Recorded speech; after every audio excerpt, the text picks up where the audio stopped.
तीसरे रोगी से और मैं आपको मिलवाता हूँ। इनको 6 कीमो लग चुकी थी।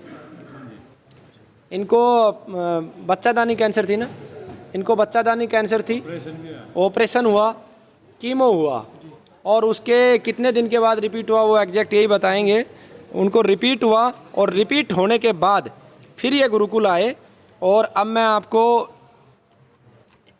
ये देखिए, जिस समय ये गुरुकुल आए 29 मार्च की रिपोर्ट है। ये 29 मार्च की जब शुरुआत में यहाँ पे है, इनकी पहले की भी रिपोर्ट है। ये 53 था, होना चाहिए था 32 से कम, 30 से कम। ठीक है। गुरुकुल से दवा प्रारंभ हुई, गौ माता की कृपा प्रारंभ हुई, प्राकृतिक जड़ी बूटियों का असर देखिए। ये अभी 10 तारीख की है, ये 10 जून की है, ठीक है। 28 30 यानी कि कैंसर मुक्त हो चुके हैं। और कीमो और ऑपरेशन के बाद दोबारा भी हो गया, और यहाँ पर मात्र 3-4 महीने में ठीक भी हुए, और आगे भी इनको 5 साल तक हम मेंटेन करके चलेंगे बिना किसी शुल्क के। रोगी बशर्ते हमारी बात मान ले, हर 3 महीने में चेकअप करवा ले और परहेज पूरा करें। 1.5 महीने, बाकी आप इनसे पूरा पता लीजिए। तो ये हमारे साथ तीसरे रोगी मौजूद हैं, इनसे बातचीत करते हैं। जी, कहाँ से आए? अम्बाला से आए। आपकी पत्नी को दिक्कत क्या दिक्कत? कहाँ पे? बच्चेदानी में। जी, तो यहाँ से आप कितने दिन दवाई लिया? 1.5 महीना हुआ। पहले कहाँ का इलाज करवा चुके थे आप? चंडीगढ़ पीजीआई में। जी, चंडीगढ़ पीजीआई में इलाज करवा चुके हैं? हाँ जी। उसके बाद आप यहाँ पहुँचे हैं? कीमो लगी जी 6, ठीक है। कैंसर चला गया जी, फिर दोबारा हो गया, ठीक है।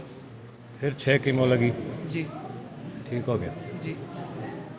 फिर तीसरी बार हुआ? हाँ जी। फिर 3 कीमो लगी जी, 3 कीमो में वो चला गया। अब फिर चालू हो गया था जी, दोबारा फिर बढ़ गया, दोबारा चालू हो गया था। जी। तो ये जो नॉर्मल है 30.2 तक नॉर्मल रहता है, उसके बाद जो बढ़ गया तो कैंसर बढ़ना शुरू हो जाता है। तो ये 55 हो गया था।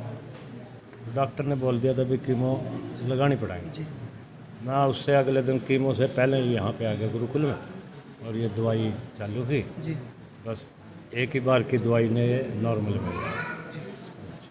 तो ये देख लीजिए, हम नहीं कह रहे, ये खुद रोगी बता रहे हैं अपनी ज़बानी। 2 बार कीमो लिए, तीसरी बार दोबारा कैंसर हुआ। आप खुद सुन रहे हैं, रोगी अपनी जुबानी बता रहे हैं। अब तो चलो सबक हो चुके हैं, अब तो रोगी नहीं है, लेकिन ये खुद बता रहे हैं। तीसरी बार रिपीट होने के बाद ये गुरुकुल पूछे हैं। इससे आप साफ देख सकते हैं, एलोपैथी में कैंसर का कोई स्थायी इलाज नहीं है। अगर आपको स्थायी इलाज चाहिए तो आपको आयुर्वेद की शरण में ही आना पड़ेगा। ये आप सब स्पष्ट देख सकते हैं। हमारे साथ सभी रोगी मौजूद हैं। इसके अलावा हम अक्सर आपको मिलवाते भी हैं और रोगियों से बिना किसी तकलीफ के इलाज है जी।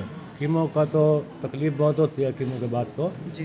जो ये कह रहे थे मतलब रेडियोथेरेपी और कीमो से मतलब मरीज को बहुत तकलीफ कई दिन तक उठानी पड़ती है, तो उसमें तो ये भी नहीं है। नॉर्मल दवाई खाओ और अपना ठीक हो जाता है जी। तो ये हमने सभी रोगियों से बातचीत करवाई है। आप सभी का धन्यवाद। कमलकांत जी क्या कहेंगे आप? मैं सिर्फ इतना कहना चाहता हूँ कि तीसरा केस देखिए, पहली बार कैंसर हुआ, 6 कीमो लगाए और ऑपरेशन हुआ। पहले ऑपरेशन हुआ, फिर 6 कीमो लगाए, फिर दोबारा से कैंसर हो गया, फिर 6 कीमो लगे, तीसरी बार फिर चला गया, तीसरी बार फिर हुआ, फिर 3 कीमो लगे, और उसके बाद फिर हुआ। और जब फिर हुआ तो ये रिपोर्ट 53 पे पहुंची। अब व्यक्ति थक चुका था अपनी माँ के पास। आज दिक्कत इस देश में क्या है कि अपनी माँ के पास सबसे लास्ट में हम पहुँच रहे हैं। अगर पहले पहुँच जाएँ तो और अच्छे परिणाम हो। और मात्र 1.5 महीने की दवा के बाद इनके परिणाम आप देखिए 28। तो ये ताकत है प्रकृति माँ की, ये ताकत है आयुर्वेद की, ये ताकत है गौ माता की, और ये ताकत है भाई राजीव दीक्षित जी के ज्ञान की और हमारे पूर्वजों की। तो आप खुद निर्णय कीजिए, सरकार निर्णय करे, समाज निर्णय करे कि हमें प्रकृति की ओर मुड़ना है या विकृति की ओर मुड़ना है। एलोपैथी मतलब प्रकृति के विरुद्ध, आयुर्वेद मतलब प्रकृति के साथ साथ। जी, यानी कि अगर रोगी पता चलते ही अगर सीधा आयुर्वेद में आता है तो उनको इतनी तकलीफ नहीं उठानी पड़ेगी, इतना तड़पना नहीं पड़ेगा। सबसे अच्छा है कि सबसे पहले आयुर्वेद में आए, बायोप्सी एफएनसी बिल्कुल ना करवाए, बाकी टेस्ट आप करवा सकते हो। आप निश्चित रूप से बहुत जल्दी ठीक होगे।